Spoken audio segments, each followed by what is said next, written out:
Hey everyone, it's actually Jeb Bush, and welcome back to yet another episode of SoRare Steals. In each episode, we pick a team from the NBA and take a look at their roster.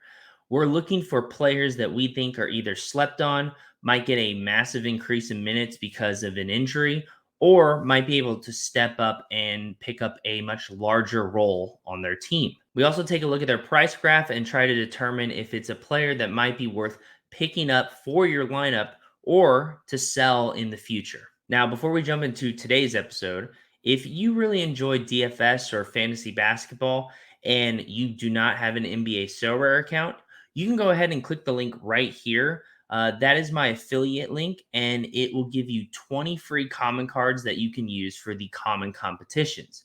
And if you're really enjoying SoRare and you maybe want to take a stab at some of the limited competitions, when you purchase 5 limited cards on the live auction marketplace, you'll get a sixth one for free. But that's only if you use my link above or in the description below. Also, if you can make sure to like the video and subscribe to the channel, it's something super easy you can do that really helps me a lot and allows me to continue to put out this content.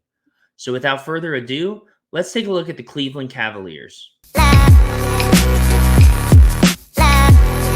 All right, so we're on SoRare Data, and I've pulled up the Cleveland Cavaliers. Now, one thing that's different about the Cavaliers compared to some other teams is they are pretty star heavy.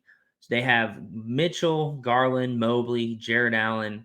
So as a result, I feel like there are less steals on this team because all the stars are going to get their minutes, they're going to get their touches.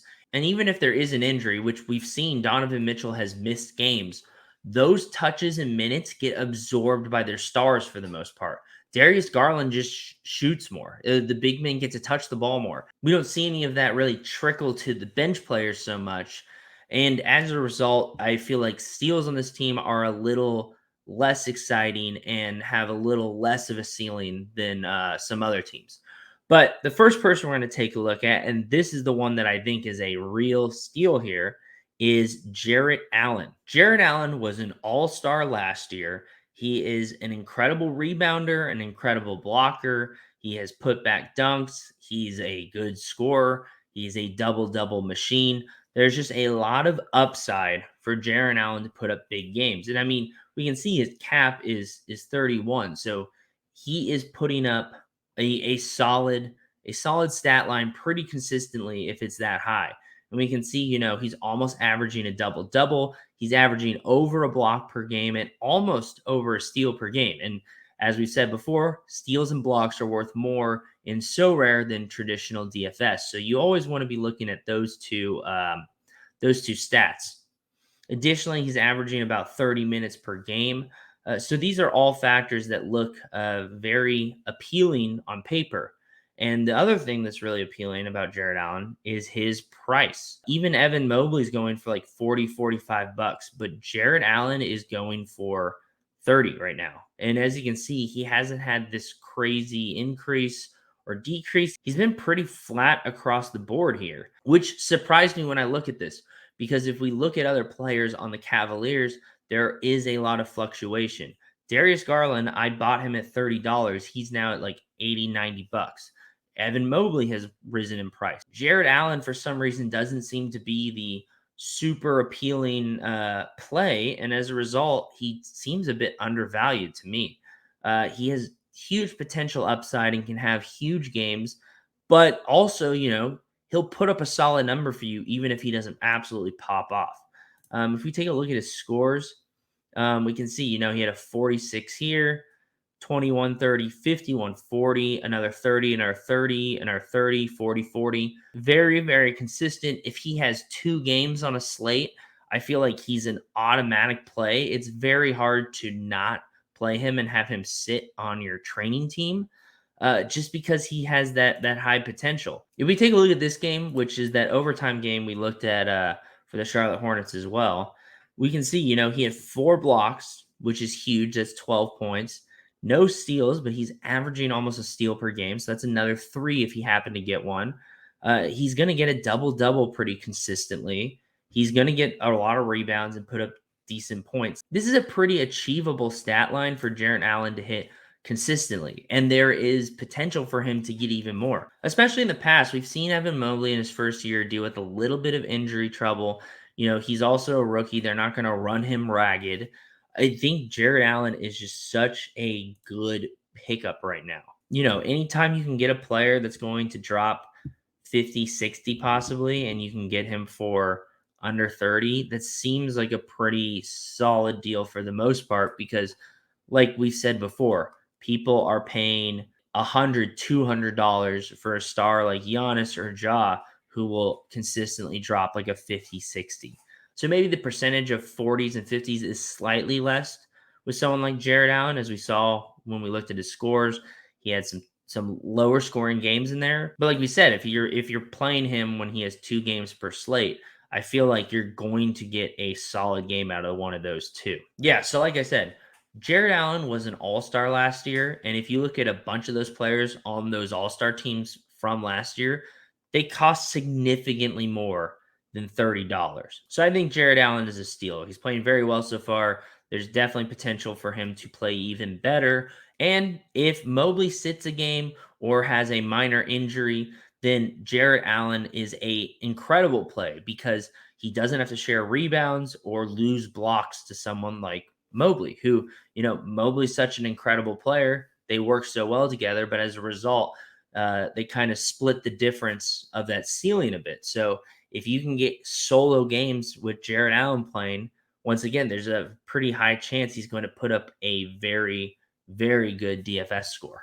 So yeah, I currently don't own a limited Jared Allen, but I will be watching this. And, if he dips to a certain price, I'll probably have to scoop. And at some point, I might just have to add him anyway as I'm building out my lineup. All right, so the second person I want to take a look at is Kevin Love. So Kevin Love does not excite me nearly as much as Jarrett Allen, and I think you can kind of see that reflected in his price here. He is coming off the bench basically as the sixth man. He's a little bit older. He's definitely past his prime. But with that being said, I feel like for the price, you're getting a pretty decent deal. He's got a cap of 27, which shows he's putting up good numbers. And if you can snipe him for below $10, like we're seeing, some people are getting him at about 10 here. This one's at exactly 10 almost. This guy is right below 10. Like that's a pretty decent dart throw, especially, as the season goes along and there are injuries.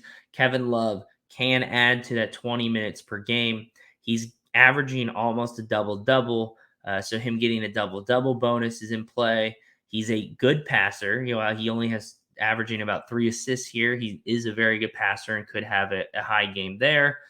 He's not going to get a lot of blocks or steals at this point in his career, which is a bit of a bummer. But if we take a look at his scores here, we can see that, this is kind of what we were saying. He's older. He might not always put up some crazy numbers, but he still is capable of these ceiling games that we're seeing 51, 46, 44.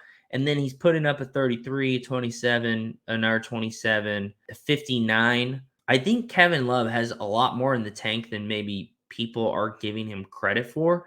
And it seems like a lot of people are really kind of writing him off, or maybe they just have better optimal plays they want to use instead of a Kevin Love for a 27 of their cap space. But like I said, it's a long season, and for $10, I feel like grabbing a Kevin Love and just having him stashed in your roster and throwing him on your training teams, building up his bonus percentage, is not the worst move. It's a long season. The Cavs have players that will get injured. And even though we said a lot of those minutes and touches might get absorbed more by the starters and stars on the Cavs, anything that's trickling down passes through Kevin Love first. You probably will see a bump in those minutes. The man can still shoot threes without a problem. If he gets hot, he can put up a ceiling game. I just think there are a lot of outs for Kevin Love in the long term across the span of the season.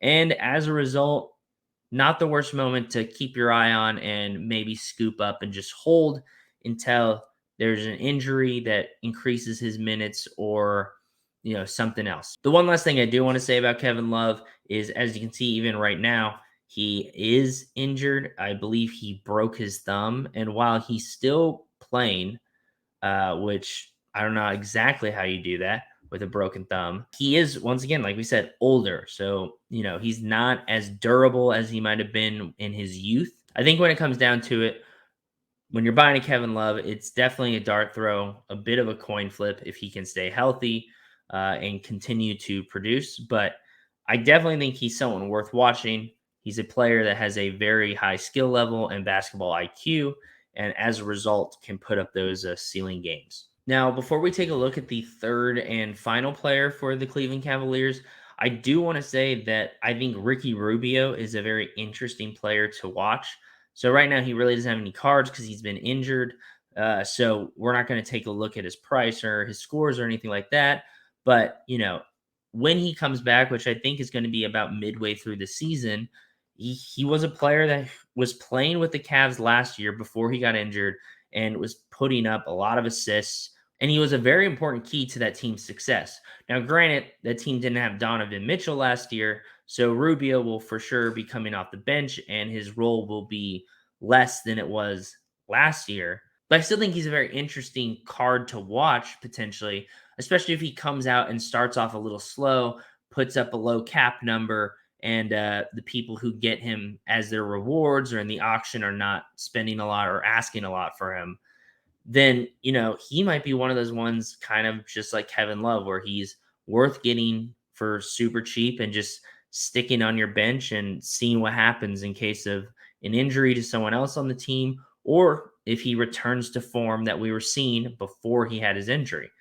Because I think, as you can see, he has a 33 cap based on last year. So yeah, I'm very interested to see, one, when Ricky Rubio comes back for the Cavs, and two, how he looks just from a pure basketball standpoint, but also I think he'll be very interesting in SoRare. All right, and the last player on my SoRare Steals list is also injured, and that is Karis LeVert. Now, Karis LeVert has been dealing with some ankle issues, nothing too serious, but he definitely has missed some games. As we can see, he has a cap of 21. And if we take a look at his stats, there's nothing super amazing that stands out here. It's not terrible. 8, 4, and 5. You're like, that's going to put up a decent number, but that's nothing to write home about.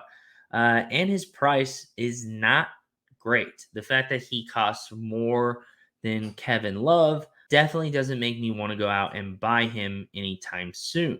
However, the reason why he's on my list, and we can see this massive vertical spike for this Karis LeVert that got all the way up to $75, a public offer of $75 for Karis LeVert, when now he's only 15. And the reason why he shot up like that, just absolute moonshot, is because he put up like a crazy game. And like, he dropped 67 fantasy points here. If we take a look, he has 7 assists, 41 points with 6 made threes. Like, that's just incredible. And 3 steals, to just make it that much better. And this is like such an incredible ceiling game. And as we can see, he's dropping a 40 here, a 40 there. He's dropping another 40 up here. It is spread out.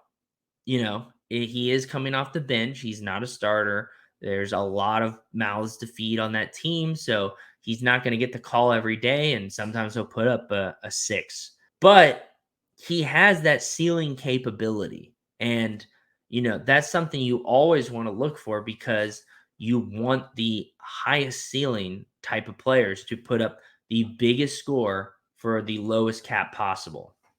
So I think Karis LeVert is worth mentioning just because we've seen him put up some crazy numbers a couple times. So much so we see this vertical reaction, which you just do not see in a lot of players. Specifically, you don't see in non-stars a lot unless there's an injury. So the fact that someone like Karis LeVert was able to generate this verticality primarily off performance alone is something that's worth paying attention to. And like I said, $15 more than Kevin Love, it just doesn't seem like a great deal to me. But that being said, it's a lot better than, 60, $70.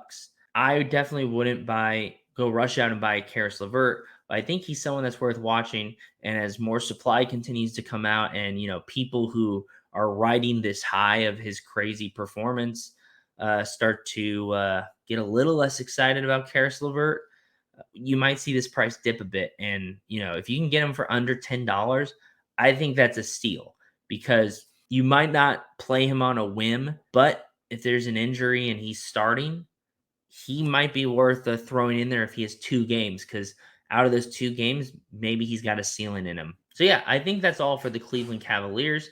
Thank you so much for taking the time to check out this video. If you don't have an NBA SoRare account, please feel free to use the link in the description below to get access to the exclusive deal. Also, if you feel this video is helpful at all, please feel free to leave a like and subscribe to the channel. It helps a lot. And make sure to leave a comment. Let me know what you think about my SoRare Steal picks. And was there anyone I missed, or did I overvalue someone that I think is a steal that maybe is not so much? Let me know in the comments below. I'm always interested to discuss basketball and the math behind DFS with people. Also, make sure to check out the rest of the videos in this series.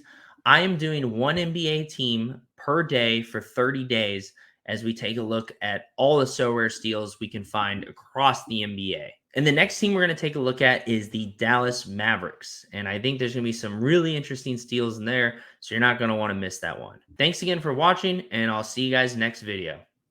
Please clap.